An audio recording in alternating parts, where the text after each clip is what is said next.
Hello, welcome back to another episode of Math with Haas. You're watching Precalculus Season 2, Episode 15. We're continuing our investigation in trigonometry, and in particular, we're continuing our investigation into the transformations for sine and cosine. Alright, so in the previous video, Episode 14, we looked at how to do the transformation where you have y equals sine plus some constant. I called it c. And that constant, it shifted our curve either up or down. So now what we're going to do is think about, well, we tried just adding something to it, some number, and seeing what happens. What happens if we multiplied our sine by some number? So let's multiply by 2. Alright. So when we multiply by 2,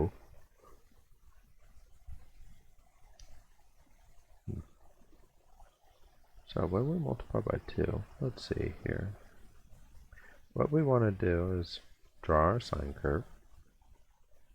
So here's pi over 2, pi, 3 pi over 2, and 2 pi. Alright. 1 and -1.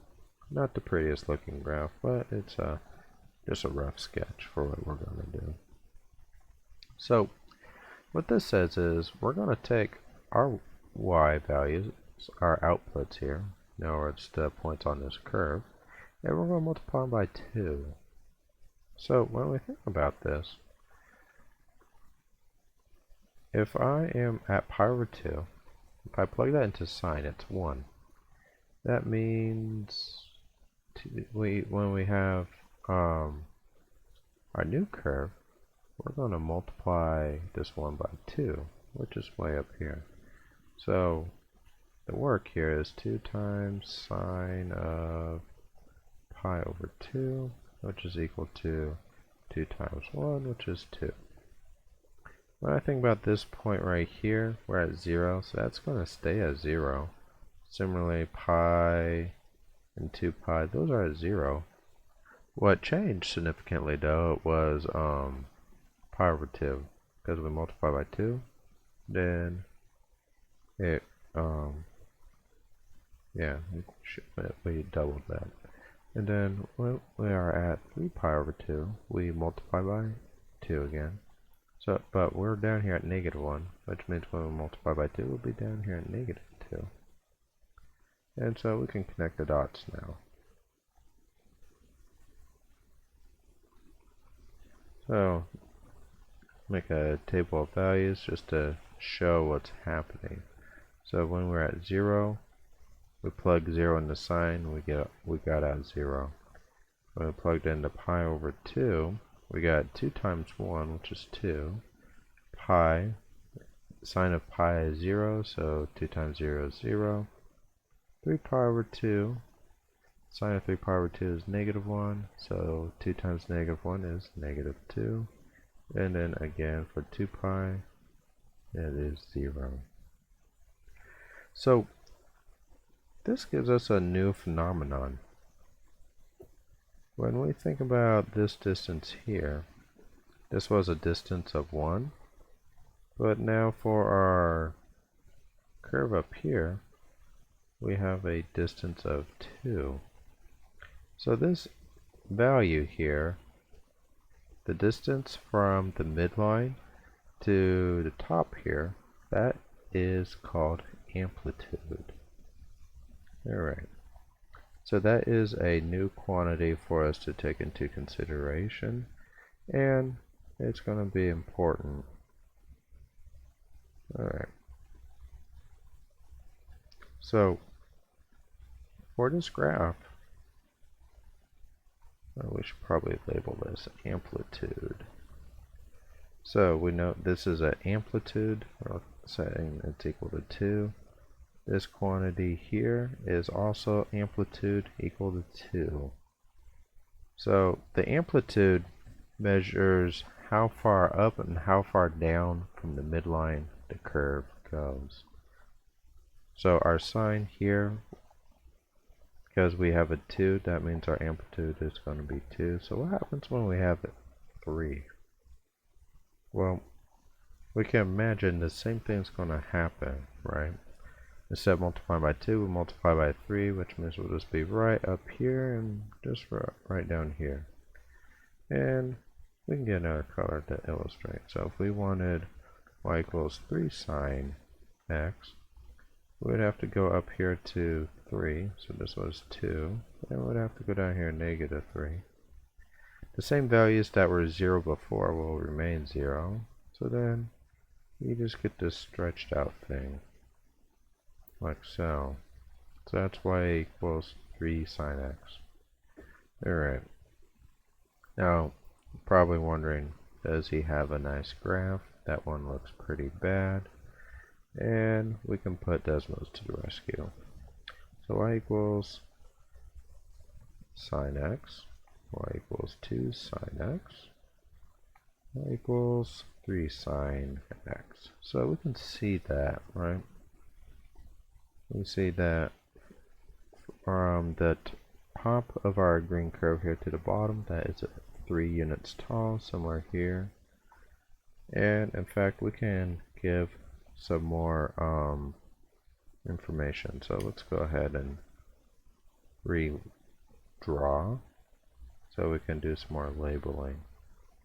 So we first noted that this here is the amplitude. So let's note that. Now the top part here, if you take a physics class, that's called the crest. And then this part, maybe we should use a different color. Let's find purple. Yeah.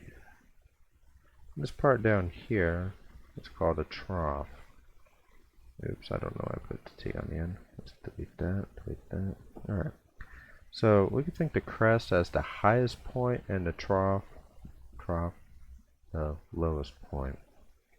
And the distance from the crest to the midline or from the trough to the midline is both the amplitude. So let's make sure we make that clear. This is also amplitude. Alright. So we can summarize our results for amplitude.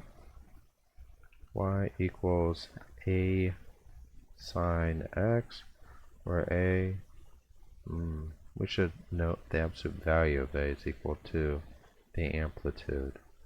So why did we add a absolute value? Well, let's investigate. So here's our graph,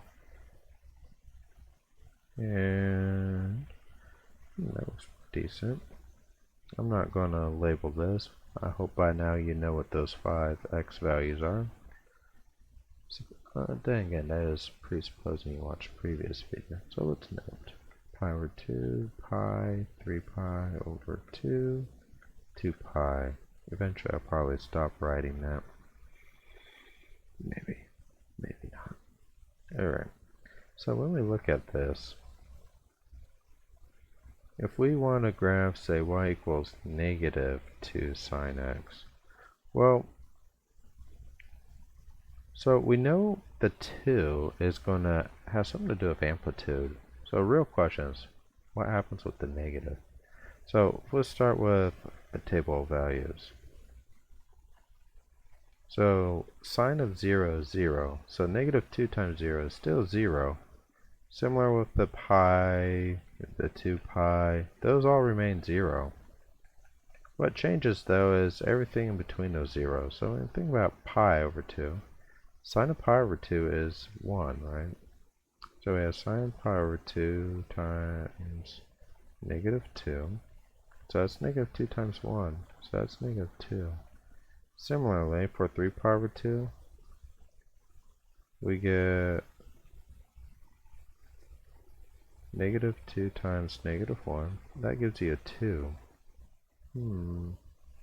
So when you have a sine graph multiplied by a negative, what that's going to do is a reflection across the x-axis. So we show that these points here remain 0. But at pi over 2, instead of being at 1, or even -1, we're going to be way down here at -2. And then at 3 pi over 2, we mentioned it's going to be at 2. So we get this as our nice curve. So we have a reflection over the x-axis due to the negative, and we have an amplitude change. Alright, so to summarize our results, coming back here, a times sine x, you take the absolute value of that to get the amplitude, and that's because we have the negative. And then we can state if a is less than 0, then we have a reflection across, let's say, the x-axis. Alright, so that summarizes this transformation here, amplitude, and we'll call that a video. So we'll continue investigating these transformations. There are at least 2 more I can think of. Yeah, 2 more off the top of my head I can think of. Alright, we'll figure that out in a moment. So with that, I'm going to say thank you for joining our math party. Thank you for watching this video. If you have been enjoying our content, please subscribe, consider supporting us on Patreon, and I will see you next time.